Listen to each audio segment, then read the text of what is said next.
All right, hi everybody. Thanks for checking into another math video here. This one's going to be about the equation of a circle. Actually, the equation of a circle comes in two different forms, and I'm only going to handle one of those forms in this video. Make another video about the other one. All right, so let's get started. Let's take a look at a circle there drawn on the XY plane.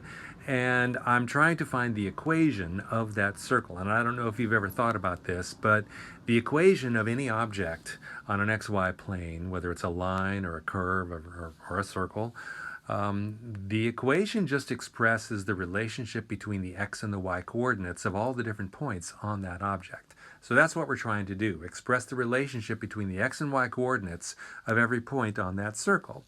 Well, one of the things that all those points have in common is that they're all the same distance away from the center. That's actually what defines a circle, is the set of all points that are the same distance away from a given point. And so if I draw that radius there and then connect the x-axis to the point, what I've drawn is actually a right triangle. And the two legs of that right triangle are just called x and y. And so actually right away, without doing hardly anything, we've got an equation that we're already familiar with for that object right there.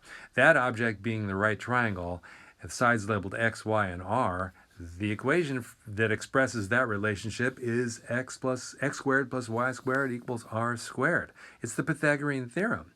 And it turns out that the Pythagorean theorem is actually the basis for the equation of a circle. Let me just show you one thing here. I could put that point in the first quadrant, or I could move it around.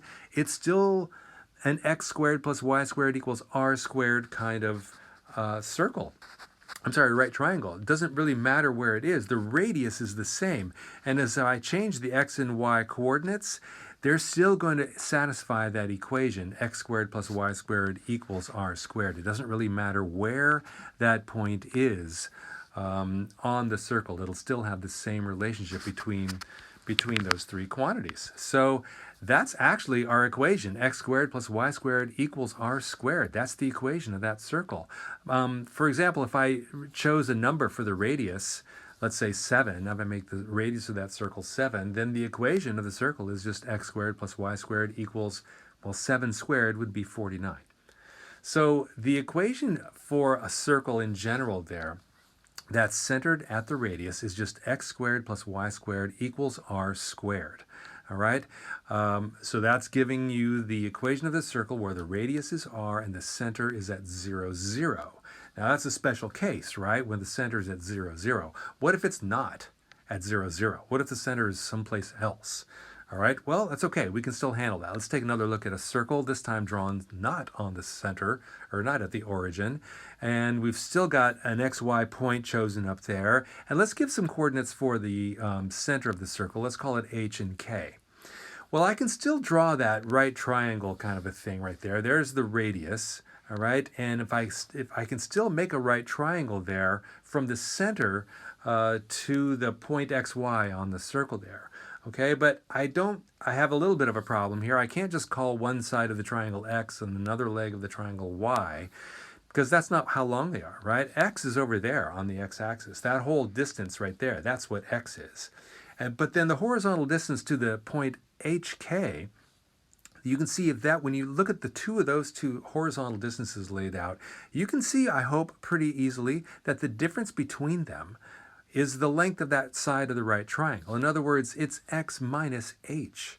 All right, so now that side of the right triangle, that horizontal piece of the right triangle, is called x minus h, the point on the circle x minus the x-coordinate of the center, h. And the same kind of thing holds true for the other leg of the right triangle. It's going to be called y minus k.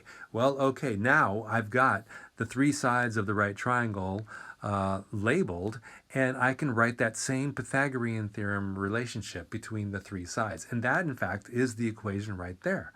X minus h squared plus y minus k squared equals r squared. It's still the Pythagorean theorem for a circle. It's interesting.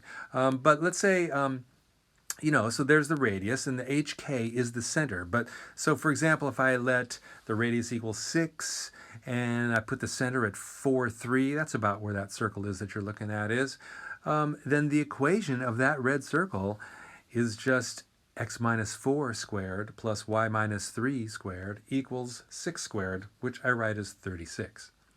So in general, this is called the center radius form for a circle, all right? X minus h squared plus y minus k squared equals r squared. That's the equation in center radius form of any circle.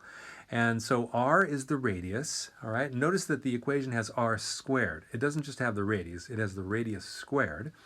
And the numbers h and k, those are the x and the y coordinates of the center point of the circle, all right?